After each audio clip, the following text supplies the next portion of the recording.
Hello friends, welcome back to channel. आज हम discuss करेंगे average rate of return method के बारे में। और ये मेथड हमारा वन ऑफ द टेक्निक है of making capital budgeting decision. Capital budgeting decision के लिए हमारे पास वेरियस मेथड्स अवेलेबल हैं, like payback method, internal rate of return method, profitability index method. उसी तरह से हमारे पास एक मेथड है average rate of return method. इस मेथड को हम accounting rate of return method भी कहते हैं। जो हमारे बाकी मेथड्स हैं वो कैश फ्लो पर डिपेंड करते हैं और ये मेथड हमारा अकाउंटिंग प्रॉफिट से रिलेट करता है। सो आज हम डिटेल में डिस्कस करेंगे average rate of return method को। Average rate of return method किसके इक्वल है? This is equal to average annual profit after taxes divided by average investment into 100। Average annual profit after taxes, इसका क्या मतलब है कि company के जितने भी प्रॉफिट हैं after the tax in all the years divided by number of years, हम क्या कैलकुलेट कर सकते हैं? Average annual profit. जैसे कि नाम ही बता रहा है कि कंपनी के क्या है, एवरेज एनुअल प्रॉफिट को कंसीडर करना है while calculating the average rate of return. Rate of return calculate करना है तो सिंपल सी बात है, हमें दो चीज़ें चाहिएंगी। पहला, कंपनी ने कितना इन्वेस्टमेंट किया। दूसरा, उस इन्वेस्टेड वैल्यू पर कंपनी ने कितना प्रॉफिट अर्न किया। जो कंपनी ने प्रॉफिट अर्न किया उसे हम न्यूमरेटर में रखेंगे और जो कंपनी ने इन्वेस्ट किया था उसे डिनोमिनेटर में रखेंगे और इस तरह से हम अपना average rate of return calculate कर पाएंगे। Average annual profit after taxes is equal to total of after tax profits of all the years divided by number of years, और average investment is equal to original investment plus salvage value divided by 2। Salvage value क्या होती है? Salvage value का मतलब होता है scrap value, कि एक एसेट की कितनी रिमेनिंग वैल्यू बचती है आफ्टर द यूजफुल लाइफ, उसे हम सैल्वेज वैल्यू या स्क्रैप वैल्यू बोलते हैं। सपोज कीजिए कंपनी ने 1 लाख रुपीज़ इन्वेस्ट किए थे एक पर्टिकुलर एसेट को परचेज करने के लिए, तो वो 1 लाख कंपनी की ओरिजिनल इन्वेस्टमेंट हुई और उस एसेट की रिमेनिंग वैल्यू क्या बची after expensing all the depreciation cost. तो जो रिमेनिंग वैल्यू है सपोज कीजिए 2000, तो 1 लाख प्लस 2000 कंपनी की जो है क्या हो जाएगी, हमारी एवरेज इन्वेस्टमेंट, और उसको कैलकुलेट करने के लिए इन्वेस्टमेंट हो जाएगी और एवरेज कैलकुलेट करने के लिए डिवाइडेड बाय हमें 2 करना पड़ेगा। ठीक है, तो इस तरह से हम average annual profit after taxes और एवरेज इन्वेस्टमेंट को कैलकुलेट कर सकते हैं। और जब हम एनुअल प्रॉफिट को डिवाइड करेंगे एवरेज इन्वेस्टमेंट से तो हमारे पास एवरेज रेट ऑफ रिटर्न आ जाएगा। एवरेज रेट ऑफ रिटर्न को हम कंपेयर करेंगे with the predetermined rate of return. Company पहले ये according to the market conditions या अकॉर्डिंग टू द कॉम्पिटिशन ये डिसाइड करेगी कि कितना जो है मुझे एक्सपेक्टेड रेट ऑफ रिटर्न है। सपोज कीजिए वो एक्सपेक्ट करती है कि मुझे कम से कम 10% तो अपने इन्वेस्टमेंट पर रिटर्न चाहिए, तो वो क्या करेगी, वो इसे पहले फिक्स करेगी, उसके बाद डिफरेंट प्रोजेक्ट्स को इवेल्युएट करेगी और जिस प्रोजेक्ट की ARR मतलब कि average rate of return higher आएगी then the predetermined rate of return, उस प्रोजेक्ट को एक्सेप्ट कर लिया जाएगा। और जिस प्रोजेक्ट की average rate of return lower होगी then the predetermined rate of return, उसे रिजेक्ट कर दिया जाएगा। ठीक है, सपोज कीजिए कंपनी 2 प्रोजेक्ट्स को इवेल्युएट कर रही है, प्रोजेक्ट ए और प्रोजेक्ट बी को। अगर प्रोजेक्ट ए की एवरेज रेट ऑफ रिटर्न आती है 15%, तो प्रोजेक्ट ए को हम एक्सेप्ट कर लेंगे क्योंकि 15% हायर है देन द 10%। और वहीं अगर बी प्रोजेक्ट की एवरेज रेट ऑफ रिटर्न आती है 9%, तो ये लोअर है than the predetermined rate of return, तो इसको रिजेक्ट कर देंगे। ठीक है, तो इस तरह से based on average rate of return एक कंपनी ये डिसीजन लेगी कि उसे किस प्रोजेक्ट में अपना पैसा इन्वेस्ट करना है और किस प्रोजेक्ट में पैसा इन्वेस्ट नहीं करना है। यहाँ पर एवरेज रेट ऑफ रिटर्न में हमने सिर्फ 2 चीज़ों को कंसीडर किया, एक कंपनी ने कितना इन्वेस्टमेंट किया था और दूसरा कंपनी को कितने प्रॉफिट्स अर्न हुए। प्रॉफिट्स यहाँ पर हमें आफ्टर टैक्सेस वाले ही कंसिडर करने हैं और एवरेज निकालना है, तो हमने सारे प्रॉफिट जो हमें हुए during the life time of the project उनको प्लस किया और डिवाइड किया टोटल जो कंपनी की इन्वेस्टमेंट वैल्यू थी, मतलब कि स्टार्टिंग में और रिमेनिंग जो बची at the end of the useful life, उन दोनों को प्लस किया, डिवाइड बाय 2 किया तो एवरेज इन्वेस्टमेंट आई। और उसी तरह एवरेज प्रॉफिट कैलकुलेट करने के लिए टोटल प्रॉफिट को divide by total number of year किया तो एवरेज प्रॉफिट आए। एवरेज प्रॉफिट को जब एवरेज इन्वेस्टमेंट से डिवाइड कर मल्टीप्लाई बाय 100 करेंगे तो एवरेज रेट ऑफ रिटर्न आ जाएंगे और इस रेट ऑफ रिटर्न को हम कंपेयर करेंगे against the predetermined rate of return और देखेंगे कि कौन सा प्रोजेक्ट कंपनी के लिए बेनिफिशियल रहेगा इन्वेस्टमेंट पर्पज़ के लिए और किस प्रोजेक्ट में कंपनी को पैसा इन्वेस्ट नहीं करना चाहिए। तो इस तरह से average rate of return method use किया जाता है for making the capital budgeting decision.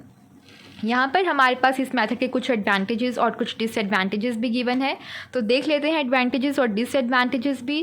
तो एडवांटेजेस हमारे यहाँ पर दो गिवन है। पहला जो एडवांटेज है वो क्या है कि ये जो मेथड है of making the capital budgeting decision बहुत ही सिंपल मेथड है, क्योंकि यहाँ पर कुछ नहीं करना, आपको सिंपली क्या करना है, जितने भी कंपनी के प्रॉफिट्स हुए हैं उनको हमने कैलकुलेट करना है और कितना कंपनी ने इन्वेस्टमेंट किया था उसको कैलकुलेट करना है और हमारा एवरेज रेट ऑफ रिटर्न हमें मिल जाएगा। दूसरा एडवांटेज क्या है, that entire life time of the project is considered. Entire life time हम प्रोजेक्ट की कंसिडर कर रहे हैं, क्योंकि पूरे के पूरे लाइफ टाइम में मान लीजिए 5 ईयर्स जो है एक प्रोजेक्ट की लाइफ थी, तो उन 5 सालों में कंपनी ने कितने प्रॉफिट्स अर्न किए उन सारे प्रॉफिट्स को कंपनी कंसिडर करती है for making the capital budgeting decision. क्योंकि एवरेज रेट ऑफ रिटर्न के लिए हमें क्या चाहिए, एवरेज एनुअल प्रॉफिट तो भी चाहिए। तो एवरेज एनुअल प्रॉफिट कैसे कैलकुलेट किए थे, सारे ईयर्स के प्रॉफिट को प्लस कर divided by number of years, तब हमारे पास एवरेज प्रॉफिट आया था। तो इस तरह से पूरी के पूरे जो लाइफ थी प्रोजेक्ट की उसको कंसिडर किया गया to make the capital budgeting decision. तो ये इसके दो एडवांटेजेस हैं। अब डिसएडवांटेजेस देख लेते हैं। डिसएडवांटेजेस में सबसे पहला डिसएडवांटेज जो लिखा है वो क्या है, that time value of money is not considered.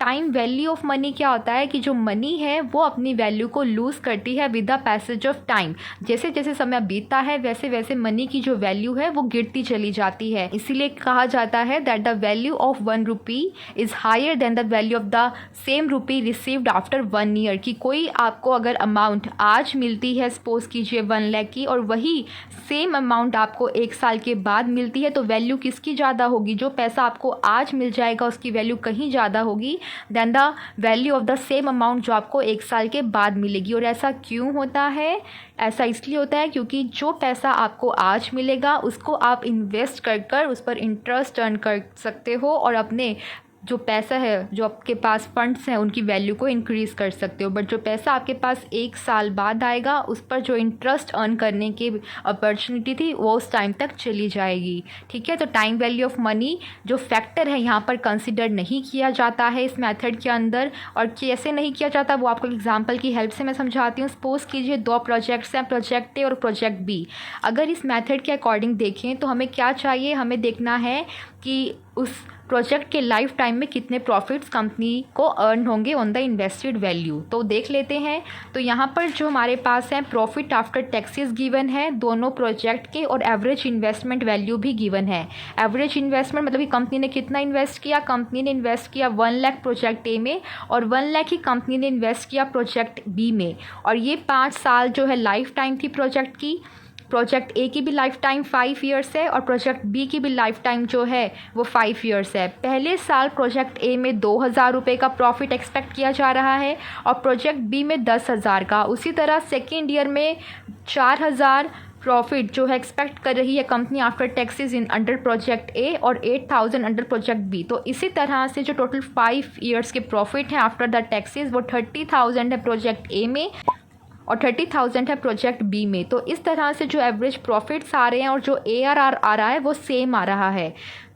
तो मतलब तो ये हुआ कि ARR मेथड के अकॉर्डिंग कंपनी चाहे प्रोजेक्ट ए के साथ चली जाए या प्रोजेक्ट बी के साथ चली जाए, दोनों ही इक्वल हैं। बट अगर हम टाइम वैल्यू ऑफ मनी को कंसिडर करें और उसके अकॉर्डिंग देखें तो यहाँ पर प्रोजेक्ट बी ज़्यादा बेनिफिशियल है इंस्टेड ऑफ प्रोजेक्ट ए। क्यों? क्योंकि अगर आप स्टार्टिंग 2 ईयर्स के प्रॉफिट देखो तो बी प्रोजेक्ट में जो प्रॉफिट हैं वो है 18,000 और ए प्रोजेक्ट में जो प्रॉफिट हैं वो है 6,000। सो आप देख सकते हो कि कितना मेजर डिफरेंस है in the profits of both the projects that company would be able to earn in the starting years। ठीक है, तो यहाँ पर अगर टाइम वैल्यू ऑफ मनी के कंसेप्ट के अकॉर्डिंग देखें तो यहाँ पर हमारे पास प्रोजेक्ट बी ज़्यादा बेनिफिशियल रहेगा इंस्टेड ऑफ प्रोजेक्ट ए। क्योंकि टाइम वैल्यू ऑफ मनी का कंसेप्ट क्या कहता है कि जितना ज़्यादा पैसा आपको जितना जल्दी मिल सके वो ज़्यादा बेनिफिशियल होता है इंस्टेड कि वो पैसा आपको लेटर मिले, मतलब कि बाद में मिले। तो यहाँ पर इसीलिए ये इसकी डिसएडवांटेज माना गया है कि average rate of return method में टाइम वैल्यू ऑफ मनी के कंसेप्ट को कंसिडर नहीं किया जाता है।